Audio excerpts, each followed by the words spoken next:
Okay, so we do a real family favourite, so it's pasta bake. Essentially in pasta bake, there's only really a few things you're gonna have to have, which is the pasta, tomatoes and cheese. Everything else is completely variable in what you want. This one, as you can see, is chicken, bacon with some vegetables in, but you can have it just meaty, you can have it with loads of vegetables in. But the process is essentially the same as you'll see. My chicken breasts, because I had them in the freezer, are marinated in Italian spices, but that's doesn't matter kind of at all. So the first thing we're going to do, I'm not going to show you because hopefully it should be fairly logical, but we're going to cook the pasta. So remember, we're going to put the water on, nice big saucepan, half full of water, pinch of salt, allow the water to boil, that's absolutely crucial. Then you put the pasta in and allow it to cook for 1 minute under what the packet says. All right, so generally pasta's 10 minutes, we're going to cook it for 9 because this is baked and it's going to go in the oven as well, and it can finish cooking in the oven.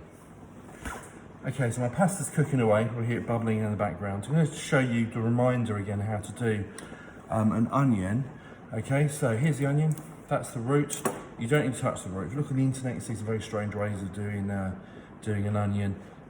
In my opinion, this is the best way. So leave the root, just take the top off, make sure the knife is sharp, put it on its flat bottom, use the bridge hold, and you're just going to cut through the root. Now what this means is you now have more corners to peel. If it's a bit stuck, sometimes onion skin can stick quite a lot. Just go to the next layer down and then peel that off. Okay, so one half, and then the second half. Okay, so what we now do is get rid of that.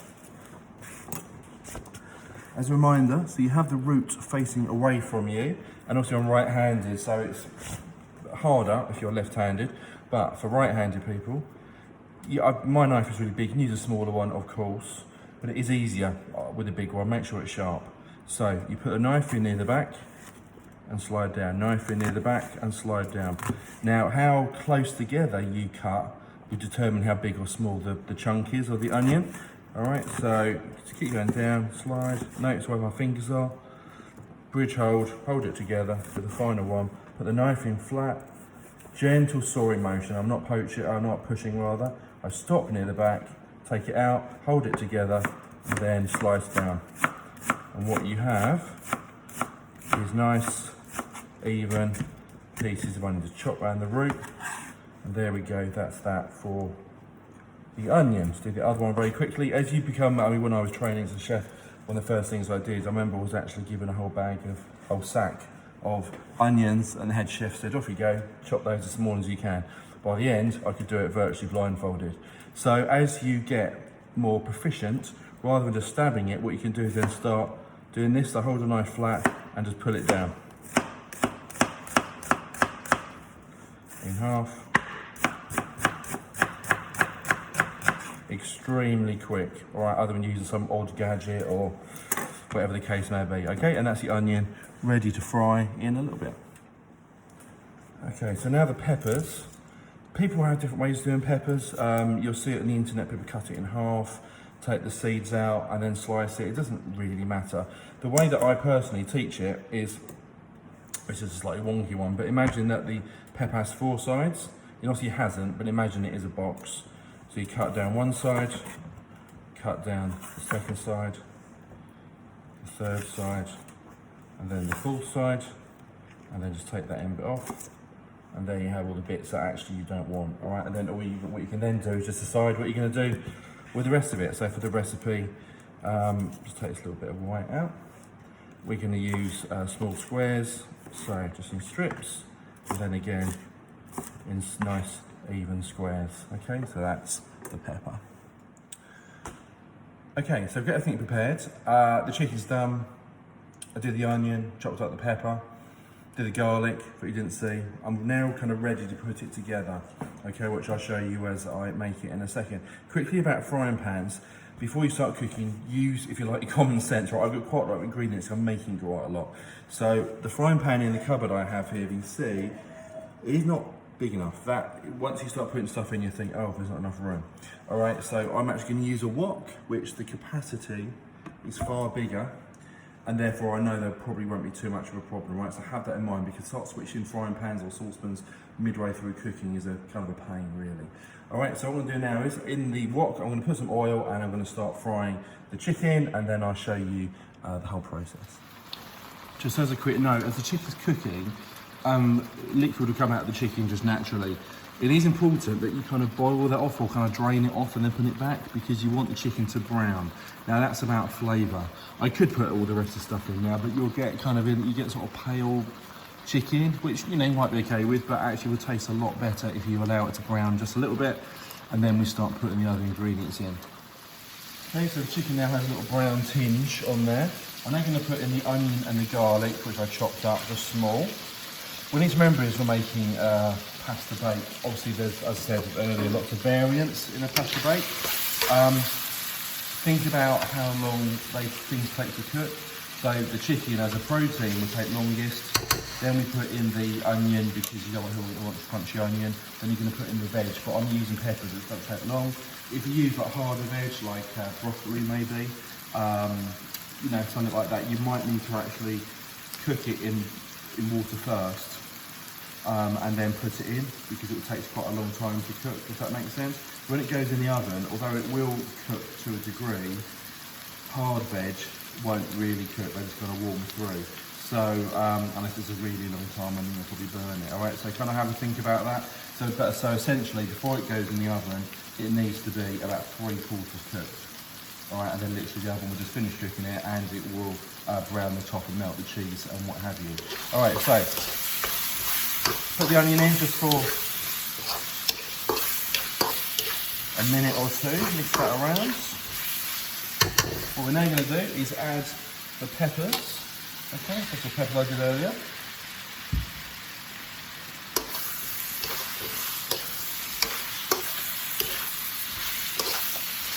Give those a quick mix. Right, as that's cooking, you need some herbs in here. You can put fresh ones in. I'm just going to use some dried mixed herbs. Ooh, you see.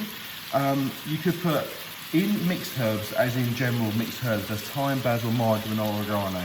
You could put one of those in if you have like marjoram or thyme or basil, or if you want a mixture. You could put them in. It doesn't really matter. You don't want too much, but it is just obviously the flavour. So about a teaspoon of that goes in. Okay, just as a background flavour. Now, what we need now is some liquid. Now, the liquid is some tinned tomatoes. I have some very nice ones, actually. I've got them in the supermarket, nice Italian tomatoes. So, the quantity I'm making, it's 2 tins of tomatoes. Just chopped tomatoes. Give that a mix around. Okay. What I'm now going to put, which is just unusual, but I'm actually going to add some creme fraiche. Now you could add cream to this. If you put cream, you put double cream, not single cream. Single cream will split. You always cook with double cream as a general rule. I'm using half fat creme fraiche, because as you all know, I'm very health conscious. No, but I just thought it'd be better to use half fat creme fraiche. So literally about half a pot. All that would do is kind of lighten it up and obviously make it slightly creamier, which I guess is logical. Okay, we're going to mix that in. What we haven't put yet is any seasoning, so I'm going to do that now. With a bit of salt and pepper, obviously. Bit of salt, bit of pepper. Now, what I've forgotten is behind me, I'd already cooked the bacon. All right, so I've used a tiny bit of oil. Remember, as a similar thing, I've cooked the bacon to how I want it, because it won't cook really any more in here at all. So if it's not crispy when it goes in, it won't be crispy when it comes out. So I like my bacon crispy, so I've cooked mine so that the fat is crispy. And what I've also got is some spinach. Basil leaf spinach. Now this will look like a lot, and you think, oh, that's never going to melt in. It does melt in. So this is 1 bag of spinach. So it's absolutely mental, and it goes everywhere, but that's okay. Literally, as about a minute, that will, if I mix that in, I'll start mixing that in, that will, you see what I mean about the size of the pot? Also, if I use a frying pan, that obviously wouldn't have worked at all. All right, so be back in a second when this will all be done. Spinach now wilted. Where's the pasta? Keyword pasta bake. Here we go. So the pasta's going to go in. As you can see, sort of capacity. I'm making it for the world basically, but obviously if you're at home, unless you're feeding about 10 people, I guess, you won't need to do this much. Okay, so it can be slightly tricky to stir. As long as it's roughly stirred in, it can be mixed in the container that you're going to use. All right, so again, in a second, I will put these in I'm actually going to use 3 different containers purely for capacity. This is a good recipe for what you call sort of like family table service, if you want to call it that. Is we're literally putting it into a nice large baking dish and putting it just on the table with a spoon and some plates, and people can help themselves. This is a nice thing to do. So we're going to mix this in. Remember, it is important, by the way, before it goes in the oven, that everything is hot, because if it's cold when it goes in, it's going to take so much longer to heat up. So if it's warm or hot when it goes in, that will actually speed up the cooking as well. Okay, so I think we're essentially done there. So I'm now going to put these into our baking dishes. So final stage, and this is my baking dish. Obviously I could use a Pyrex one or a bigger one or a smaller one or whatever the case may be. Now we need to put some cheese on it because it is a pasta bake, and we want the cheese to melt. So I've got just a little bit of cheese here. Again, this is all changeable depending on what you like and what kind of flavours you like and what cheese you like. You might not put cheese on at all. Just put it in the oven and it will kind of, the top bit will go nice and crispy. And it's completely what you want. So I've just got a little bit of mature cheese on top there.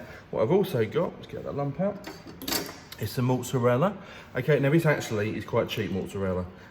This is not, don't bother buying, you can get buffalo mozzarella, don't bother buying that for this. It's a complete waste of money. This was 45p, this mozzarella I bought. But what it would do is, it won't give any flavour, but it gives that nice chewy kind of texture that you get on pizza. And that's what mozzarella does. All right, so you've got to cut it, just tear it. Drop bits in. Right, there we go. So it's going to go in the oven now for about 25 minutes. It will be quite logical when it's done. It'll be nice and brown on top. It'll be bubbly. And then we're done. Just come out the oven, still bubbly, all nice and melted, as you can see. Like even when some of the pasta bakes, that's quite nice as a texture when it catches in the oven. And there we go. There is our delicious pasta bake with hundreds of variations.